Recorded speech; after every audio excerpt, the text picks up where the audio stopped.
Hello, everyone. Thank you for joining us today for our webinar on underground hydrogen storage in depleted reservoirs. My name is Alex Krauka. I am a Seattle-based consultant for the U.S. Energy Association.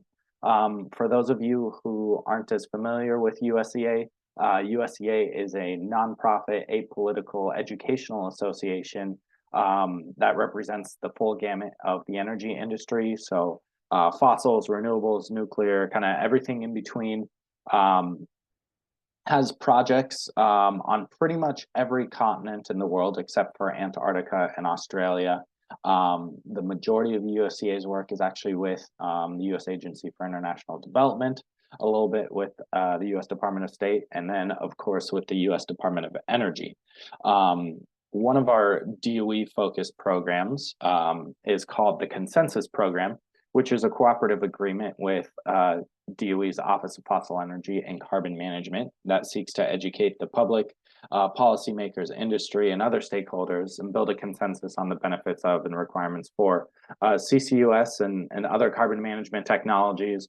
So blue hydrogen, carbon dioxide removal, methane emissions mitigation, sustainable domestic development of rare earth elements and critical minerals. Most of what falls under FECM's umbrella, we seek to support. We do this through a variety of activities such as briefings and webinars like today's. We host workshops, both in person and virtual. We put out reports and white papers with our subcontractors like Battelle, which we will be discussing today. And then we also have a monthly news clips that we put out to keep our stakeholders informed of goings on. Just a quick note on logistics. This webinar is being recorded. It will be posted on our event page on usea.org/events. Please give us a day or two to get that recording up. We'll also post a PDF copy of the presentation as well. We're gonna wait until the end of the presentation today to do Q&A, but if you have any questions or comments, please feel free to enter them into the Q&A box at the bottom of your screen there. And with that, I'm going to go ahead and introduce our presenter today. Priya Ravi Ganesh is a lead reservoir engineer at Battelle. In the interest of time, I'm going to skip on reading her bio. However, we do have her bio on our event page if you'd like to learn more. So with that, I'm going to pass it over to Priya. The floor is yours.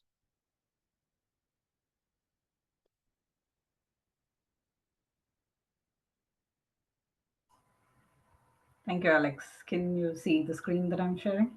Yes, I can. Perfect. Okay. So thank you again, Alex. Good afternoon, everyone. Thank you for joining us today. Today, I'll be talking about underground hydrogen storage in depleted reservoirs. And this work was made possible with funding from the USEA. So thank you for the opportunity for us to conduct this work and for organizing this webinar. I would like to I'd like to acknowledge my team, Aubrey Colley and Derek James, for their contributions in this study.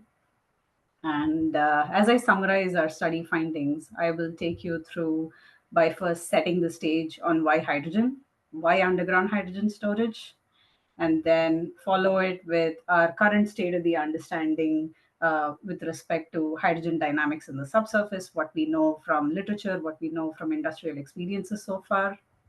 I will then highlight our performance assessment framework that we developed to help analyze the feasibility of hydrogen storage in these systems. And finally, I will wrap up with high-level recommendations with respect to the technical, social, and economic considerations in terms of laying out a roadmap for deployment of commercial underground hydrogen storage.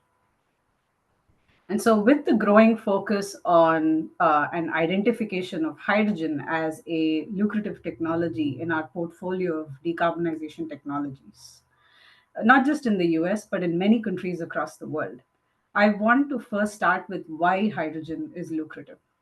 As you may already be aware, hydrogen can be generated by a suite of processes from diverse energy sources, and it also finds applications in multiple sectors. With refining and ammonia being the top two currently, hydrogen has the potential to displace carbon emitting fuels from multiple industrial and even hard to abate sectors like heavy duty transportation and heavy industry like iron and steel and mining, etc. So, as the United States clean hydrogen market is poised for rapid growth at this point, and we are looking towards regional and national clean hydrogen economies, there are a few challenges that we need to tackle as we scale up, such as like higher hydrogen production costs, the intermittency of renewable energy sources, and this sort of ties in with the need for more efficient storage and transportation solutions as we look towards large scale storage networks. And the idea is that geologic storage is, or in terms of large scale hydrogen storage, would be an anchoring technology as we look towards the clean hydrogen sort of progressing to achieve economic large scale networks. And so, large scale hydrogen storage becomes a key to balance the seasonal fluctuations and variability in the supply and demand for a balanced hydrogen value chain.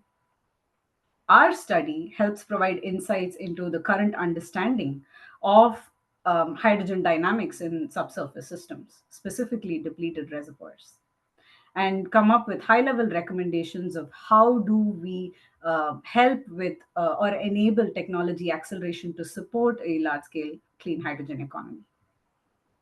And so, before we dive into the scope of the study in details, I want to start off with two things. One, why subsurface storage, and why depleted reservoirs? Subsurface storage offers significant advantages to the current above ground storage that typically we've experienced with hydrogen. Just because we can leverage the higher volumetric energy density of hydrogen, subsurface can result in lesser storage footprints for large storage volumes. It offers much higher orders of magnitude, higher storage capacity. It is much more widely available, and it is much more secure. It is less susceptible to environmental risk factors. Now, among all the geologic storage options, depleted reservoirs are definitely attractive options to start off with respect to large scale hydrogen storage, just because they offer both geologic and economic advantages. They are very well characterized and offer substantial storage capacity that we can leverage.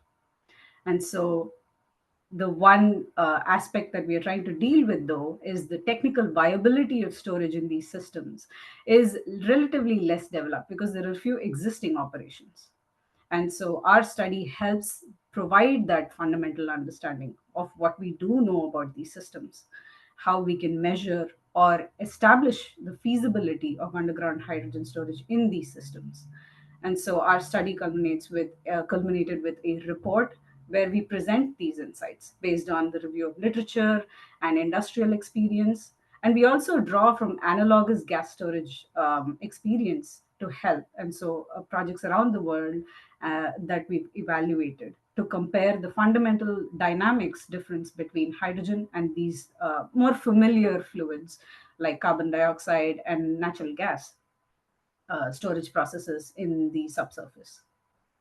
And finally, like I said, we present the high level recommendations on the primary considerations that are not just technical, but also social and economic to help facilitate successful commercial deployment for interested operators, potential operators, energy providers, and policymakers in this space.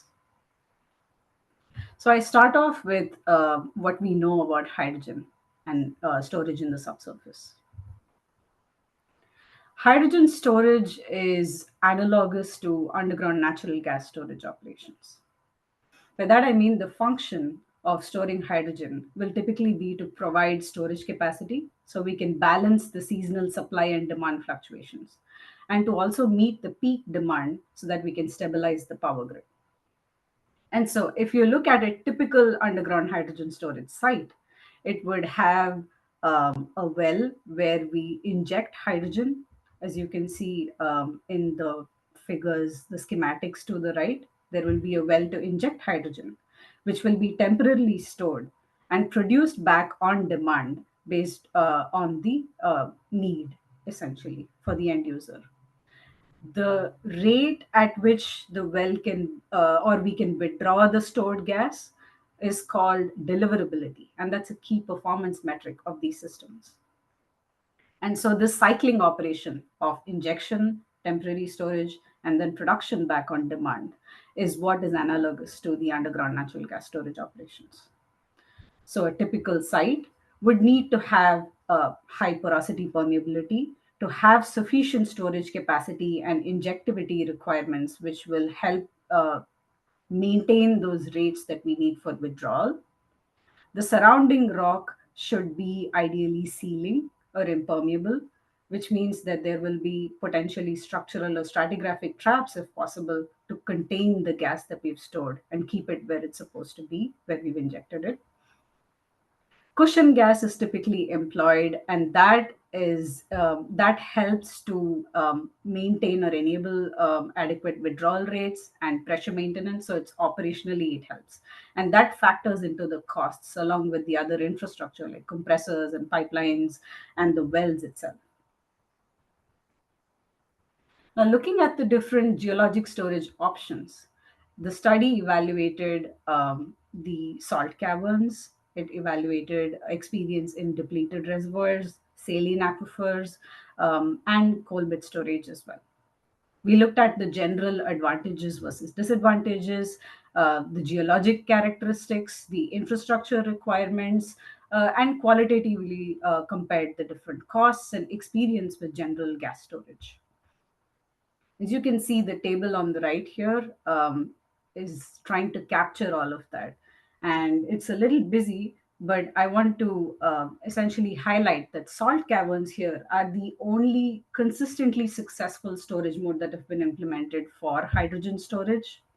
And salt caverns, we've been injecting hydrogen in these systems since 1970s, and it still continues to date.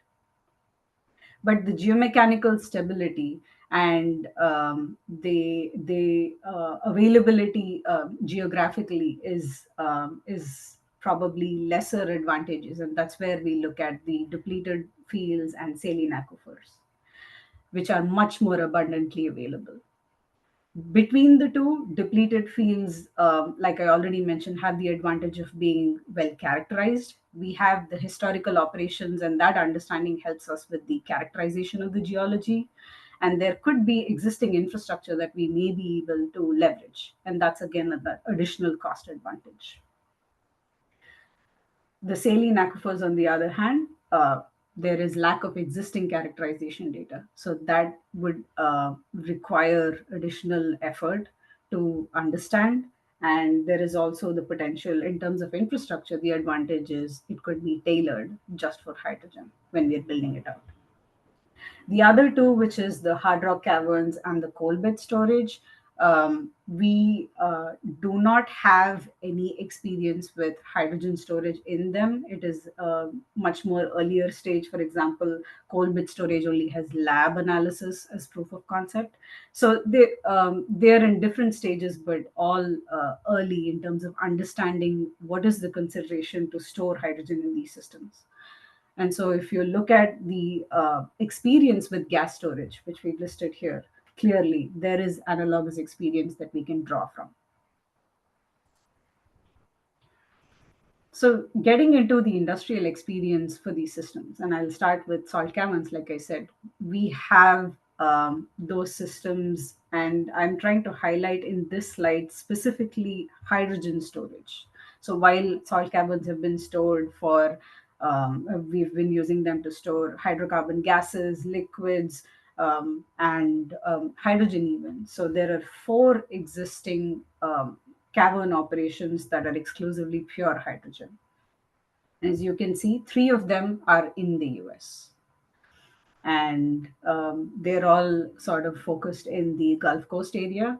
And here we try to capture the end use for the hydrogen. And as you can see here, it is mostly petrochemical or industrial, essentially. And there is some power generation end use as well in the United Kingdom.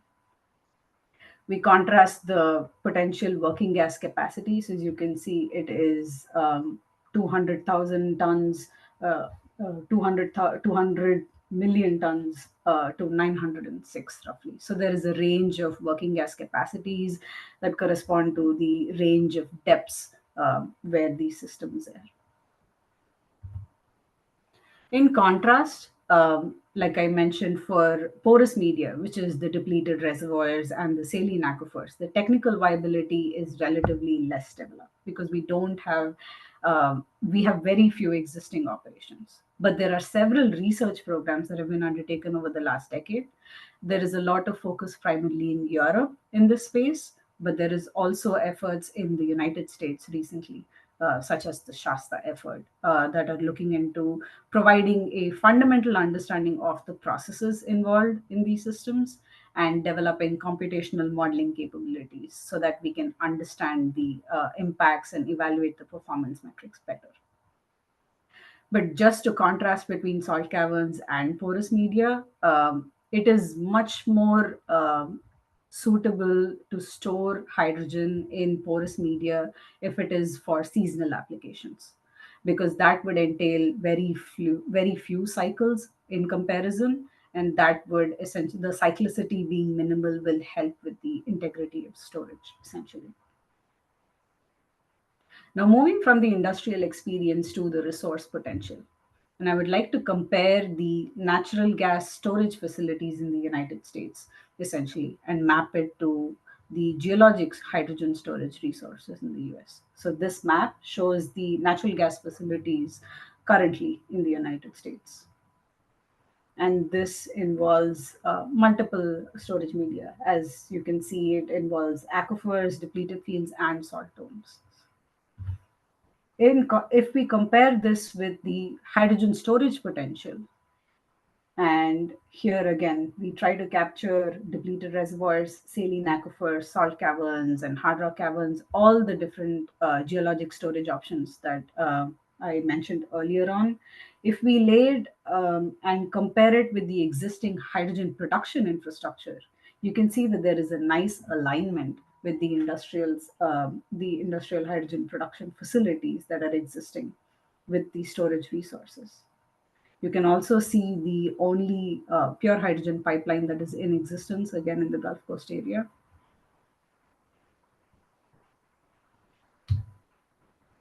Now, while the hydrogen storage discussion is focused on manufactured or anthropogenic hydrogen, naturally occurring hydrogen is also present in the subsurface across the world, including the United States. And so natural hydrogen is being actively researched because it is expected to be a significant potential clean hydrogen resource. And the presence of naturally occurring hydrogen is known for a long time, but there are key uncertainties.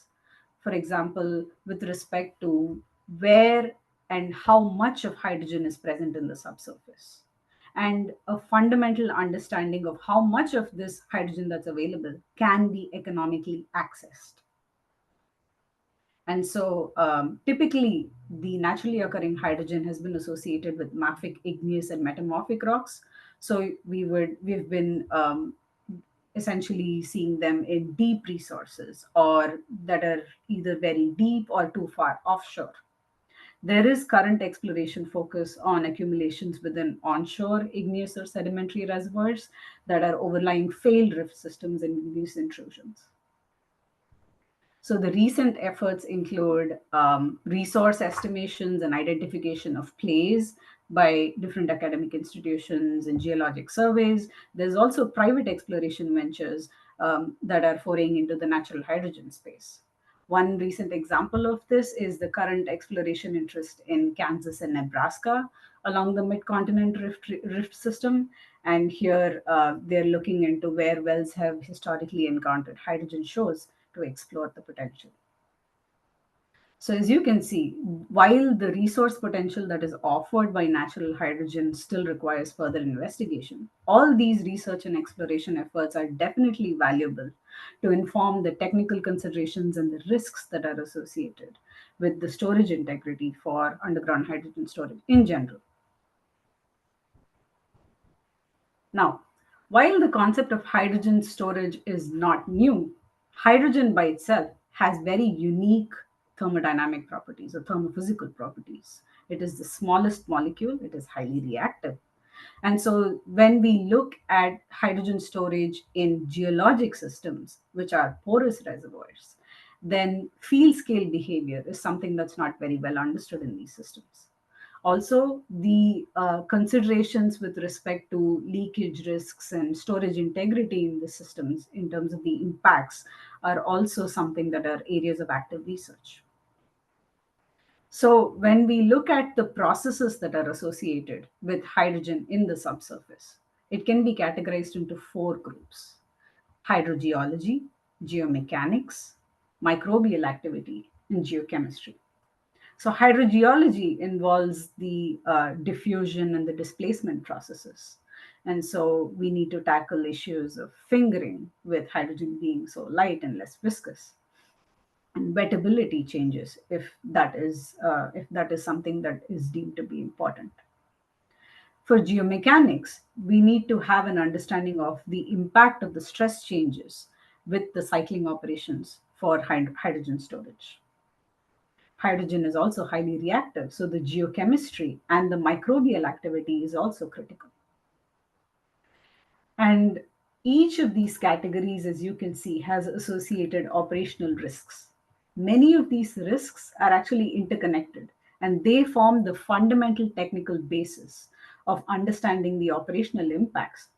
For example, as we try to optimize the injection, storage, and withdrawal cycles, what would the durations and rates and frequencies of operation look like with respect to the storage, the system's integrity? As we try to control the fluid upconning during hydrogen production in these systems, and evaluating the potential losses and the impacts with respect to the geochemistry. So reactive transport analysis to understand what is the predicted losses to hydrogen if we store it in these systems. So all of these technical considerations, we can evaluate them with relevant modeling tools. For example, there are existing tools that are available from oil and gas and carbon capture and sequestration applications that can be adapted to account for hydrogen in the subsurface. Some of these tools are shown here.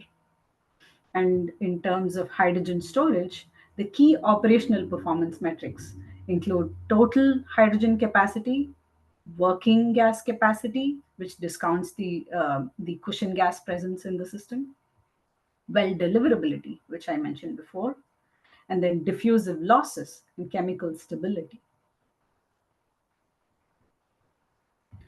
Now, the current study, as I mentioned, aims to provide an understanding of the dynamics of hydrogen storage in depleted reservoirs. And so I will lay out the performance assessment framework that we have developed and implemented to showcase this understanding and evaluate hydrogen storage performance in depleted reservoirs. The framework consists of these three steps. We start off with the model selection, and that involves selecting the right analytical correlations to model hydrogen storage in depleted reservoirs, and also the data set of the subsurface conditions that would be applicable. And for the subsurface conditions, we work with the natural gas fields in the US Midwest region. We take these fluid properties and subsurface conditions and then implement our analytical modeling based framework and evaluate three performance metrics of the five that I mentioned earlier. We look at hydrogen storage capacity, we look at diffusive losses to the overlying caprock, and the sustainable well operational capacity or the well deliverability. And finally, to facilitate an understanding of what this means and place it in context, we compare it with our more familiar storage fluids, for that we use natural gas and carbon dioxide analogs in these same environments. So I will take us through each of these on a high level. The data set that we use, let me start off with that. Our study captures a data set which involves 2063 unique gas fields that also include storage fields. And for these, we start off with the necessary reservoir properties, which are depth, areal extent, thickness, and porosity. The map to the right here shows the the fields that we've considered for the study as the grayish shading, essentially. The plot here shows the pressure and temperature conditions corresponding to these reservoirs. And so these would be the subsurface conditions that would be relevant in these depleted reservoirs. Our methodology, again, like I said, involves pulling in the formation properties and the fluid properties in these pressure temperature conditions. We use analytical models to come up with the three specific performance metrics.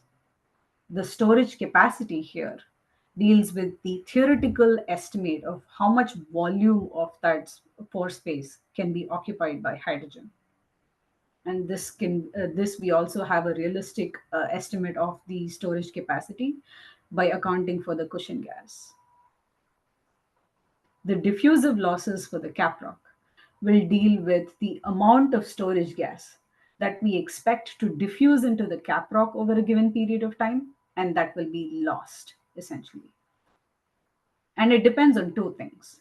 One, how much of the gas that we inject to store will dissolve into the the formation water, and how much of that dissolved gas, how easily can it flow through the formation, within the formation. So that essentially is two parameters: the solubility of hydrogen in the formation water and the diffusivity of this dissolved gas within the formation. And the fraction lost will just be accounted for by comparing it with the total amount that we inject in the first place. The well deliverability essentially is the performance metric that indicates the maximum rate at which we can extract back the hydrogen that we've injected for delivery to the end users. And these form are metrics that we use to screen for potential underground hydrogen storage targets. These maps show the results of our analysis with respect to a geographical distribution of the storage capacity on the left and the diffusive loss on the right for the depleted fields that we've considered. And as you can see here, there is a lot of potential in these systems that is that's proximal to each other. And so given this large number of proximal fields with significant potential, we think that this region appears very promising for underground hydrogen storage from a development perspective. But on an aggregate, the estimated total capacity of hydrogen in the Midwest region, if we assume that 50% of the storage capacity would be occupied by the cushion gas, comes to 41 billion metric tons of hydrogen. If you look at the diffusive losses, they appear to be negligible from our preliminary assessment, with the range essentially being between 0.1% maximum to 1e minus 4% as a fraction of the total storage capacity.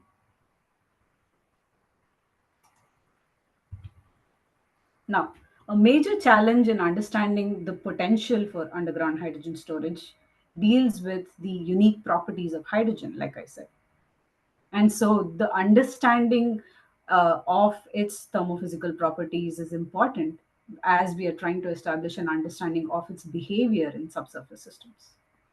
And so one of the things that we did was to compare it with familiar analog storage fluids under the same pressure and temperature conditions.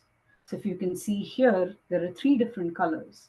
The blue corresponds to hydrogen, the orange to methane, and green to carbon dioxide. And if we compare hydrogen, we can see that it is less dense, less viscous, and more diffusive compared to the other two fluids. So keeping this in mind, what does it mean with respect to storage capacity and diffusive losses and deliverability when we compare with what we know.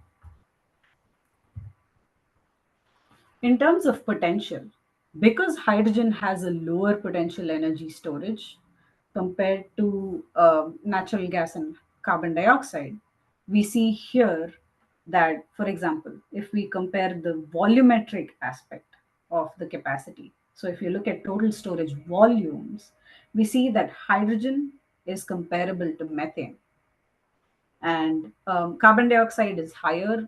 It's roughly 4 times more, I believe. But that is because under these conditions, carbon dioxide, some of these would have carbon dioxide being stored in the supercritical stage, which makes it more denser. So volumetrically as well, you're able to get in more carbon dioxide. But if you look at the equivalent mass comparison, you can see the striking contrast here, where compared to hydrogen and methane, the amount of methane that can be stored for an equivalent mass is 1 order of magnitude higher than an equivalent mass of hydrogen. And when we move and compare with carbon dioxide, it is 3 orders of magnitude higher. And that's why I said that hydrogen has a lower potential energy storage in a given reservoir compared to natural gas and carbon dioxide. When we look at diffusive losses, um, our preliminary assessment showed that diffusive losses, um, uh, the concerns related to caprock performance specifically, are less pertinent to hydrogen than they are for carbon dioxide storage. And they're actually comparable to natural gas. So natural gas storage and carbon dioxide storage, because they have sufficiently demonstrated storage integrity over prolonged operations, we think this concern might be uh, not very significant. With respect to deliverability, once again, as we account for the energy densities, in terms of pipelines, we believe that hydrogen pipelines will be equipped to transport much higher volumes of gas than are being currently transported with natural gas pipelines. And similarly, if you look at underground hydrogen storage in comparison with natural gas storage, for the same quantity by mass of hydrogen, we think that there would either be more wells required per storage field, or the wells would require higher operating pressure requirements than what is typically seen with natural gas. Now, switching to the roadmap for commercial underground hydrogen storage, I would like to first get, in terms of setting some context, start with the US Department of Energy's Fossil Energy and Carbon Management Office's envisioned timeline for hydrogen production, transport, and storage. And as you can see here, focusing just on the storage, fundamental hydrogen storage was initiated. The R&D of fundamental hydrogen storage was initiated in 2021, and as we move currently through 2027, the focus is on scaling up of the fundamental technologies for prototype demonstration. And this is in line with the hydrogen hub infrastructure advancement, where underground hydrogen storage is expected to play a significant role during the industrial scaling and the long-term growth phases. Now, with this in mind, we take stock of what is the state of current understanding of hydrogen with a statistical evaluation of the available literature. And based on that, we find that there are roughly just under 4,000 different publications on hydrogen. And most of the aspects of the science with respect to generation, capturing hydrogen, and transporting it and storage have been studied. There has been significant uptick in the publications that are discussing underground hydrogen storage and related technologies since 2013, but there are still gaps, as you can see. For example, with respect to the subsurface dynamics and the regulatory issues here.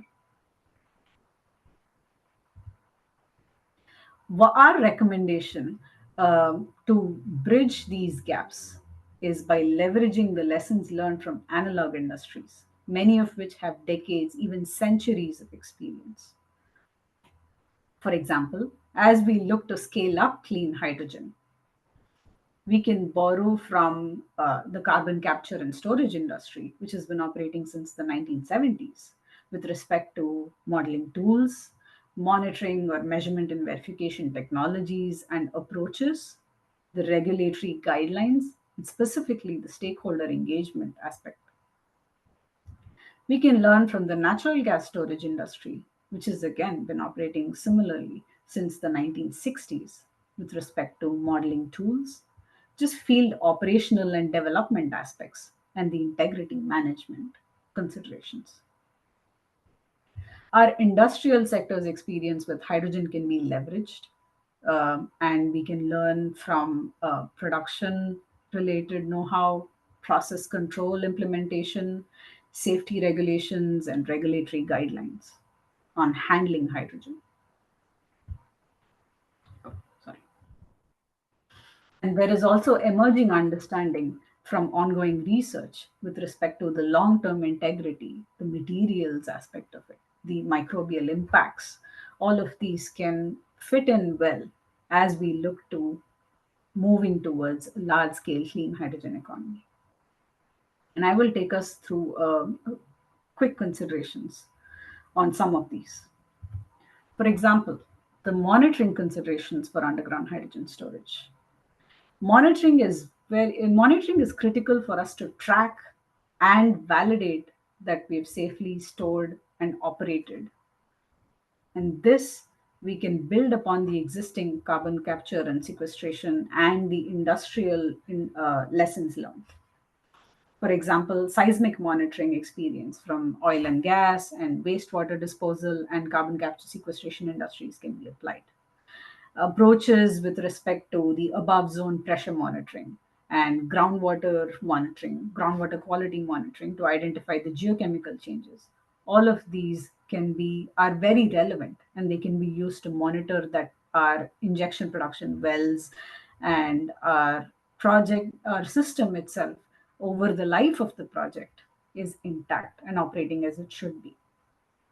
With respect to leak detection, there are many available technologies there are commercially existing hydrogen sensor technologies and upcoming technologies that incorporate the emerging areas of research like advanced materials and optical fiber sensors and wireless sensors. All of these are trying to address the problem of if we get into large scale storage, we would require wider areas to be monitored and more real time monitoring inputs.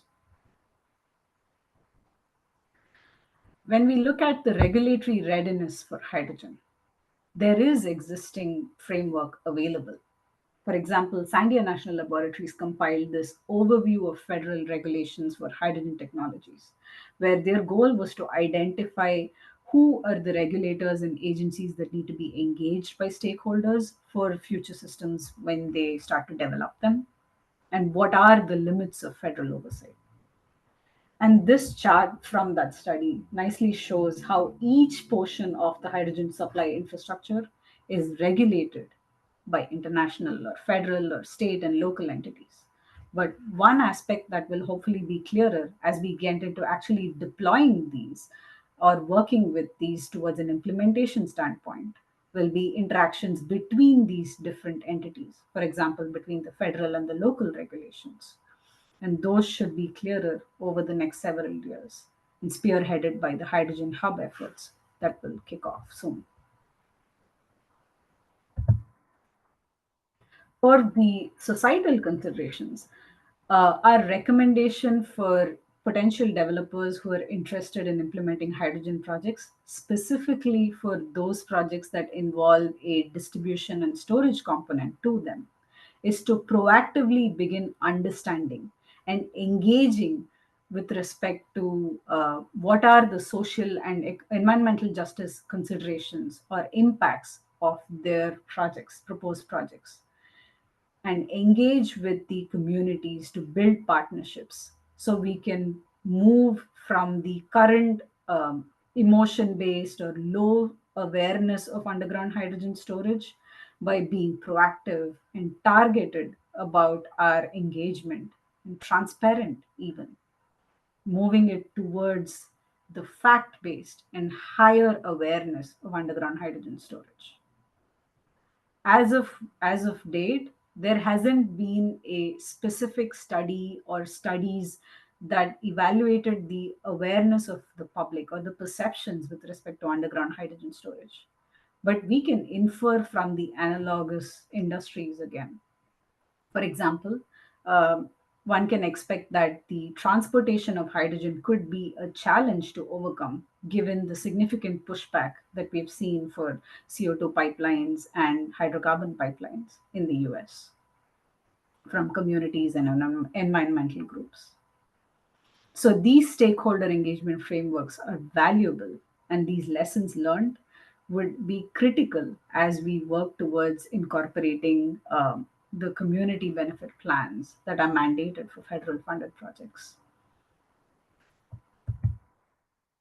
So to summarize, our roadmap for accelerating hydrogen readiness, I believe that the primary hurdles for the success of underground hydrogen storage projects would not be technical, but they are more probable to be social or political or regulatory considerations.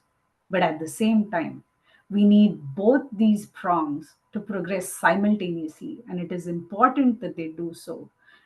As we de risk our storage options, we also need to engage and build these community partnerships because we're all in this together. And so field deployment projects where we can evaluate some of the field scale impacts of hydrogen in these systems, building the transportation networks, planning so that we can reconcile the end use considerations and the transportation simultaneously are key to success. Once again, to summarize, there are many aspects of the hydrogen value chain that have industrial experience across decades, even centuries. But there are some new aspects that are associated with large scale implementation that this study helps to provide some insights on. Current hydrogen storage is mostly above ground. So, as we look towards an implementation of a large scale hydrogen economy, subsurface storage will expect to be more dominant. And currently, we have salt caverns being our lowest risk option. And they will still be the go to as we ramp up in the storage arena. But depleted reservoirs there should be a focus on de-risking depleted reservoirs because they offer significantly higher storage potential and they're more broadly available than salt caverns. And once again, like I highlighted through my presentation, the hydrogen hub efforts will enable our hydrogen readiness to meet our domestic decarbonization goals. Thank you. Happy to take any questions. Thank you so much, Priya. That was great, and just want to say thank you so much for taking the time to do this, as well as your great job putting, or yours and your colleagues' great job putting this report together. I'm going to give you a chance to just take a look at the couple questions that have come in through the chat, and then I'm going to go ahead and share my screen real quick with the location of where everyone can find the report, as well as where the webinar recording will be posted. So here's the URL for the event page for today's event. And then I also want to make sure to plug an upcoming briefing that we'll have on December 14th, looking at hydrogen kind of more broadly, which will feature Dr. Sunita Satyapal from DOE's Hydrogen Fuel Cell Technologies Office, as well as Frank Wallach, President and CEO of the Fuel Cell and Hydrogen Energy Association. You'll see the URL at the bottom there if you want to register for that workshop. So going back to the questions that have come in, As a reminder, for everyone on the line, please feel free to type them into the Q&A box. But the first and third are kind of related. So I'm going to ask them together. So since they may be stored in similar sites, would there be competition for reservoirs used for CO2 or hydrogen storage? And then in addition to that, what is the feasibility of using depleted reservoirs for both long-term CO2 storage as well as hydrogen storage for temporal uses? I think that's a great question, and that's something we've been considering as we went about the study too. I wouldn't say advantage, but I believe this competition was probably lesser than what we would imagine it to be, just because the options for storing hydrogen are much more flexible. We can go shallower, we can go into other sort of formation criteria that are not necessarily where you would look to put in carbon dioxide. So there is definitely that advantage when we are considering hydrogen storage. That being said, the same reservoirs that we are considering for carbon dioxide would be equally applicable for hydrogen storage, as long as we determine the caprock integrity part of it. So those studies will definitely help inform if we can just use them as is, or do we need to actually have additional considerations. But that's my short answer, essentially, that we will probably be much more flexible with hydrogen storage. So it shouldn't be that much of a competition if it gets to it.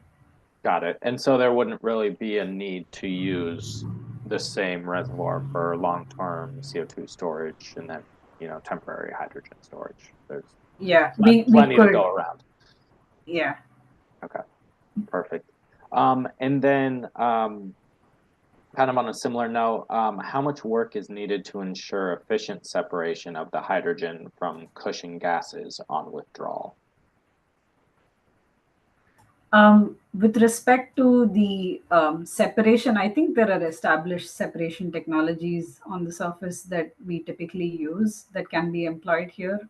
And I don't believe that there is too much of innovation. It's the cost aspect that we need to deal with depending on the purity. So that's where how much of hydrogen gets lost or gets mixed with the cushion gas will be a consideration. But those technologies, I believe, are pretty standard that can be employed.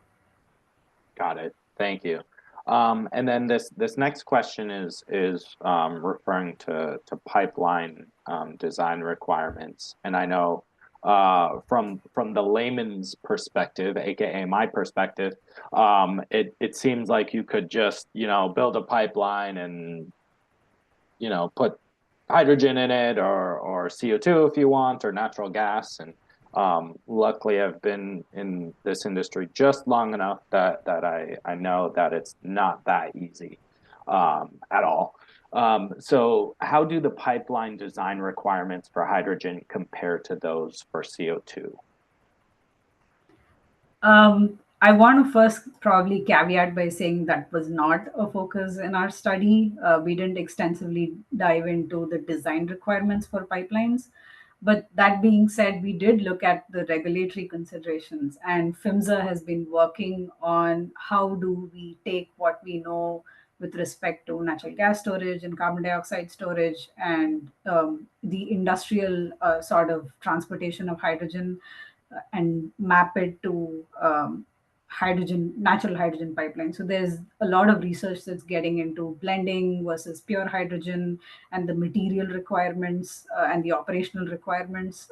So yeah, I'm pretty sure we will be able to find it if you need some more information. Got it. Thank you. And then another question came in. First off, kudos on a great presentation, as this is a new topic for this person. So happy that we were able to do that. So you mentioned that the mass density of storage for hydrogen is about 10 times that of natural gas. How does the energy of combustion, energy over mass, differ between the two? And if the energy stored per storage volume is very low, do you have any thoughts on the likelihood that this makes the cost prohibitive? That's a good question, and it probably is can be linked back to the end users for this hydrogen. Not all of them would necessarily be as fuel or for power generation. So, if it is an intermediate product, or if you can store it as a different byproduct, that can we can still make the cost work, if you will.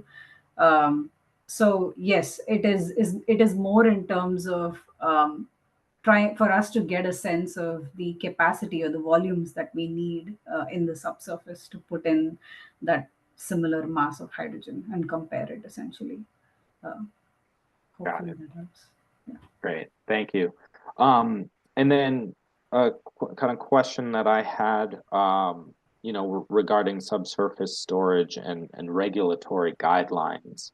Kind of what are some of the, I guess, top of mind regulatory hurdles that you guys may have come across?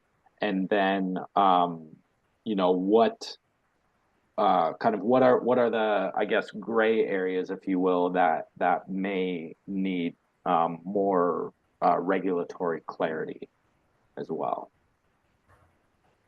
Um, like I said, I think there are agencies that we have identified to be responsible for different aspects of the value chain. So the issue or the more higher concern is probably sort of where the overlap lies with respect to, for example, hydrogen is not identified as a resource. So the storage, the rights, if you will, for the pore space, things like that will start to become important once we realize that it's something monetary and we can convert it. And so those aspects need to be worked through. And I would say that's where it ties in. So the public awareness, sort of enabling that in addition to these regulatory gaps that need to be merged.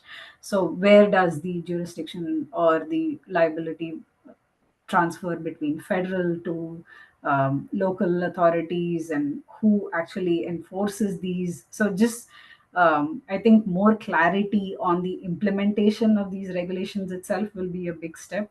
And that is where I believe the hydrogen hubs, as they progress towards implementation, they will sort of be the first testers, if you will, on like what works, what doesn't work, what do we need to work through.